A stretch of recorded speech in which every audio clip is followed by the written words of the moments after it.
కిరణ్ గారు Nikhil. Sir trailer looks బాగుందండి. Trailer looks good. మీరు చూసారు ఎప్పుడే వచ్చారు? చూసా. Okay okay. సో ఇలాంటి చిన్న సినిమాలకి మీరు మారుతి గారు సపోర్ట్ చేసి రిలీజ్ చేయడం అనేది అభినందించాల్సిన విషయం. అండ్ చాలామంది కొన్ని రోజులుగా ప్రభాస్ ఫ్యాన్స్ రాజాసాబ్ అప్డేట్ గురించి ఈగర్లీ అందుకే వెయిట్ వచ్చారు చేస్తున్నారు. కదా మీరు?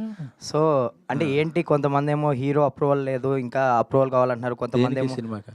టీజర్ అండి, ఆ, టీజర్ రెడీ అయిపోయింది, హీరో అప్రూవల్ కావాలంటున్నారు. కొంతమంది ఏమో విఎఫ్ఎక్స్ ఇంకా డిలే ఉంది అంటున్నారు. సంథింగ్ అసలు ఏంటి రాజాసాబ్ అప్డేటు, టీజర్ ఎప్పుడు ఎక్స్పెక్ట్ చేయొచ్చు, స్టేటస్ ఏంటి? రాజాసాబ్ పీపుల్స్ మీడియా విశ్వప్రసాద్ గారు చాలా ఆయన బ్యానర్లోనే బిగ్గెస్ట్ బడ్జెట్ ఫిలింగా రూపొందిస్తున్నారు. అలాగే మారుతి గారు కూడా ఆయన శక్తి వంచన లేకుండా కృషి చేస్తూ చాలా మంచి అవుట్. నేను ఈరోజు వచ్చేటప్పుడే పొద్దున్నే ట్విట్టర్ ఓపెన్ చేస్తుంటే అలాగే చూస్తున్న మారుతి గారి ట్వీట్ చూసింది, ఇంకా మ్యాక్స్ 2 వీక్స్ అన్నీ వచ్చేస్తాయని చెప్పారు. So all set. నిఖిల్ గారు. నిఖిల్. నిఖిల్.